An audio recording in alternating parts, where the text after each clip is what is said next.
pencarian pencarian itu tadi harus kita paham dengan yang ini. Itu makanya ini kan di bagian pengapian.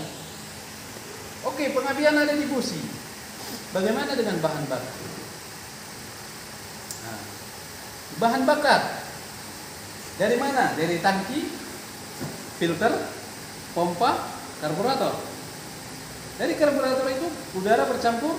Kalau dia tidak diisap oleh piston nggak akan bisa masuk. Tapi kalau sistem yang sudah sekarang DLI tadi termasuk juga pengapiannya diisap oleh piston, tetap sama, tetap diisap oleh piston masuk melalui flap. Ada QTP yang banyak, tapi ada juga yang direct. Direct itu langsung disemprotkan ke dalam ruang silinder. Direct injection. Nah, seperti motor diesel juga ada direct injection. Itu, tapi masih jarang untuk bensin yang semprotkan langsung ke ruang silinder. Tapi tetap intake manifold ujung. Karburator di sini, di karburator ini intake manifold, ini flap, masuk.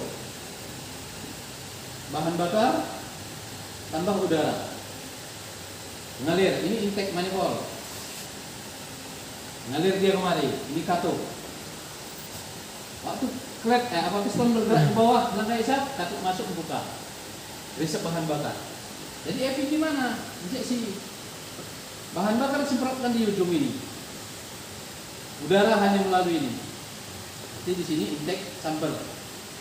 Ini ada intake air chamber. Hanya udara lah yang diisap. Tapi di sini berjumpa ini. Apa kelebihannya? Kalau di sini tadi dia bercampur, masuk ke dalam, lama-lama yang berat ke bawah, belum sampai masuk ke klep. Kalau ini di dekat klep dia bercampur, Betul, lebih ringan. jelas lebih ringan, pencampuran lebih homogen.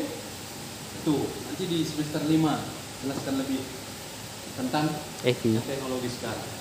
Udah, kembali kita ke pengapian tadi. Jadi api ada, bahan bakar ada, mesin nggak hidup juga. Kompres, tapi kompres itu jarang rusak tiba-tiba di tengah jalan. Jadi gimana? Makanya perlu melakukan perawatan tadi.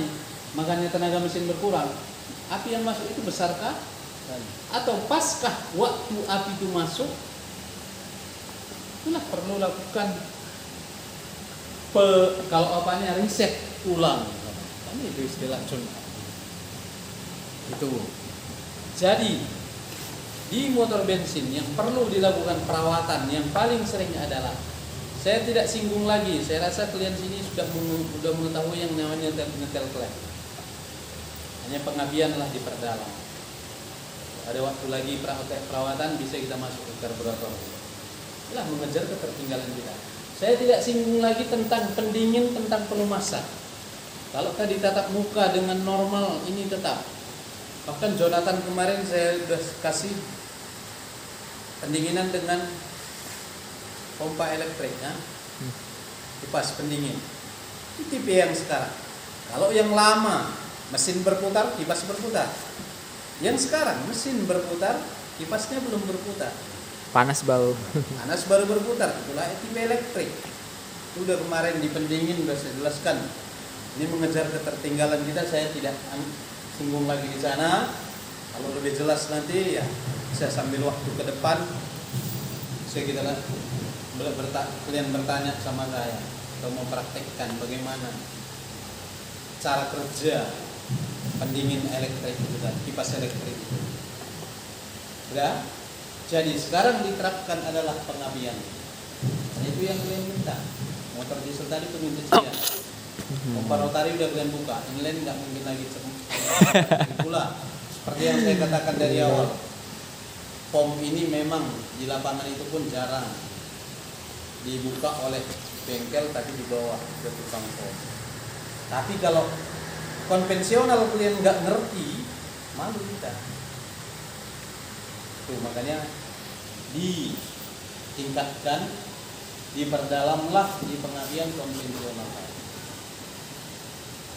Dan ambil mesinnya yang mana mau kalian hidupkan konvensional, perlu kita kita lakukan perawatan pada mesin diesel? Sama. Pompa.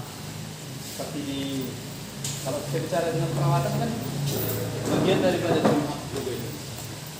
Perawatan itu salah satunya adalah Tune up. Kenapa dilakukan tune up? Untuk melakukan Penyusun. mengembalikan kondisi mesin seperti semula. Jadi apa yang perlu kita lakukan di tune up ini? Salah satu di bagian pendingin adalah yang perlu kita periksa. Kalau semester 3 kemarin sudah pernah saya share itu, pendingin ini yang perlu diperiksa adalah jumlah air. Ya, kualitas jumlah air, kualitas air, Pompa air. terus tutup radiator, tali kipas. Ini perlu, kenapa perlu? Karena kenapa kita tune up? Itu kembali ke sana. Tune up itu adalah mengembalikan kondisi mesin seperti semula. Seandainya pendinginnya bermasalah, maka secara otomatis kondisi mesin tidak akan baik, tidak seperti semula. Itu di pelumasan ini juga. Di situ perlu penggantian oli, atau paling tidak cek oli. Ya, terus di apa ada lagi pemeriksaan air baterai. Apa hubungannya? Pemeriksaan air baterai dengan tune up. Apabila air baterai kurang, maka kapasitas baterai menjadi berkurang. Secara otomatis akan membuat, apalagi motor bensin itu yang dibutuhkan arus baterai, maka tenaga pengapian, arus untuk pengapian menjadi berkurang. Pemeriksaan air baterai dengan terminalnya, dengan terminal baterai.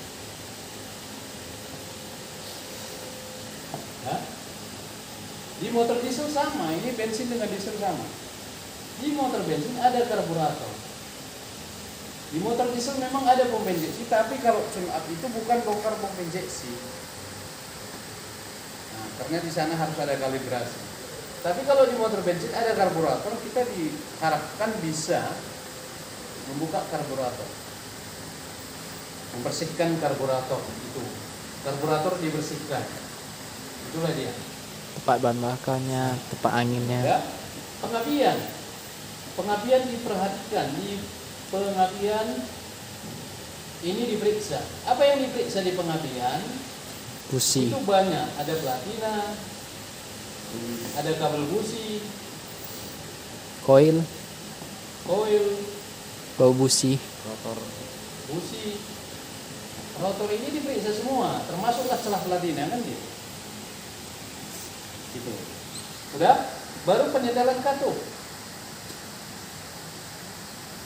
Di diesel juga ada penyetelan katup. Cuman saya tidak arahkan lagi kalian karena saya anggap sudah mengerti. Di motor diesel juga ada penyetelan katup. Jadi di bensin ini aja yang tambah kan. Baru setelah ini semua masuk ke, ini pun di bensin juga. Di situ ada pengukuran sudut duel,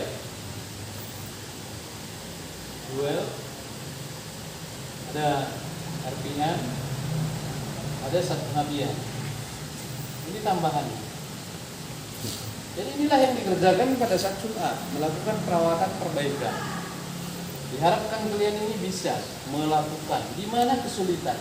Saya rasa di sini tidak ada kesulitan. Yang penting kalian bisa mengenal. Saya rasa tidak ada. Jadi di mana saja, ya hanya bagian ini aja.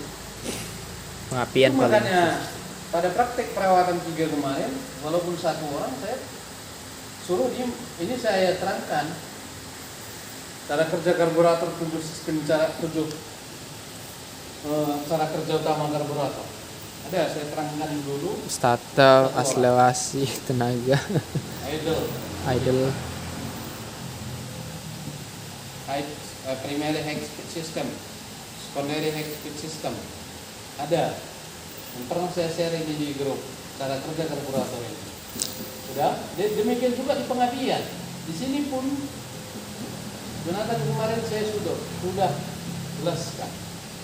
Jadi memang di bensin ini kita tidak akan bisa ke tingkat yang lebih lebih tinggi kalau kita tidak paham tentang basicnya itu. Apa basicnya? Konvensional. Pengertian konvensional, sistem bahan bakar konvensional. Jadi sekarang itu sudah mulai ditinggalkan. Pengapian seperti ini sudah mulai ditinggalkan. Jadi kalau sudah mulai ditinggalkan, ini pengapian CDA tidak ada lagi penitelan. Kabel busi juga tidak ada lagi karena sudah langsung di kabel di Percikan. koil itu kabel businya. Itulah yang dinamakan dengan yang tipe sekarang adalah DLI.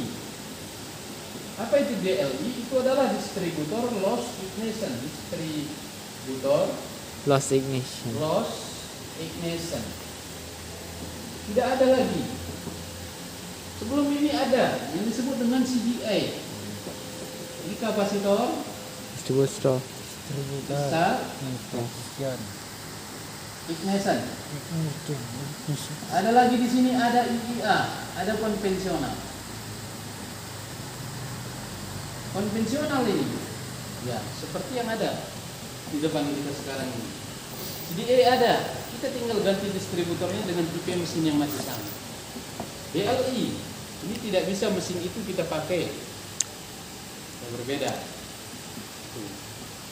Jadi pengapian dasarnya tetap dari sini tadi. Bagaimana kapasitor discharge ignition? Namanya pun kapasitor, pengisian dan pengosongan. Kapasitor pengisian, discharge itu kan pengosongan. Kapasitas isi, mengisi, mengosongkan. Pengapian yang bersifat mengisi dan mengosongkan. Bagaimana dia mengisi? Itulah di dalam CDA itu tadi, di dalam transistor, dilengkapi dengan transistor gitu. Jadi tidak ada lagi kontak poin yang berhubungan. Kalau ini tetap ada.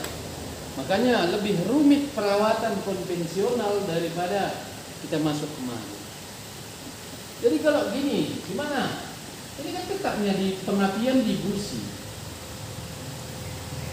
Tetap intinya kita kemari. Cek pengapian, di mana? Di busi. Tidak ada pengapian, apa? Kan gitu. Sumber dulu dari baterai kemana, harus ingat. Jadi dasarnya itu harus mulai ingat komponen pengapian apa? Itu ada baterai. Lain baterai apa? Ada busi kontak. Ini udah jelas.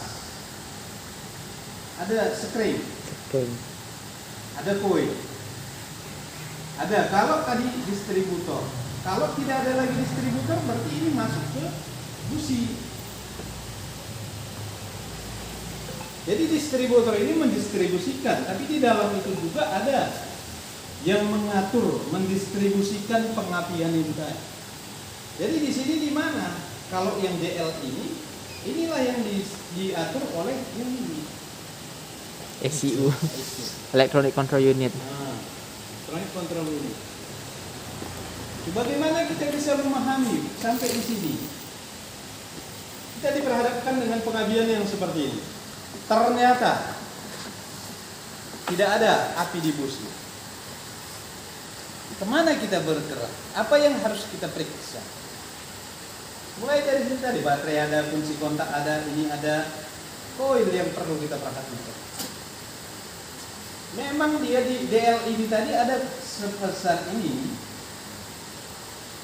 ada kecil seperti ini, lalu ada yang masuk ke bawah. Inilah yang dinamakan dengan koilnya tadi. Artinya satu koil satu busi. Kalau yang konvensional tadi satu koil 4 busi. Pertama kita harus pastikan apa fungsi koil. Mengubah 12 volt menjadi 24 kan gitu. Bisanya dia mengubah. Di dalam ini dilengkapi dengan primary coil, secondary coil. Ada lilitan di dalam. Inilah yang di dalam itu nanti ada kumparan terinduksi. Ketika platina terbuka, tertutup, ada proses yang terjadi di dalam coil. Kenapa platina tertutup terbuka? Karena cam pada platina berputar Pas sudutnya itu dan menekan platina terbuka, pas di tempat atap platina tertutup. Jadi di sana tetap ada benda yang berputar dan bersinggungan, bergesekan, sehingga mengalami keausan. Makanya dalam waktu-waktu tertentu konvensional ini tadi harus lakukan perawatan. Jadi kalau ini gimana? Ini lebih panjang lagi waktu perawatannya. Durasi untuk merawat berikutnya bisa lebih panjang lagi.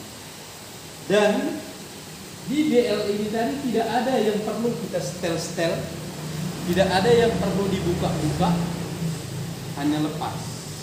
Lepas ganti. Ganti. Itu. Jadi dasarnya harus kita tetap kemari tadi. Bagaimana rangkaian pengapian? Harus dari baterai mengalir ke kunci kontak, ke sekring, terus ke positif coil. Dari positif coil kemana? Kumparan primary coil. Next ke distributor, kontak point. Kontak point menutup, arus ke massa, maka di primary coil terjadi kemagnetan. Ketika platina atau kontak point terbuka, arus yang mengalir ke massa tadi akan disimpan oleh kondensor. Maka kumparan secondary coil terinduksi. Kembali lagi ke koil dia. Jadi dasarnya kalau tidak ada pengapian di busi, tetap kita pastikan bahwa adanya aliran arus ke koil. Tidak ada aliran arus ke koil sampai kiamat, Akan hidup. mesinnya tidak bisa hidup.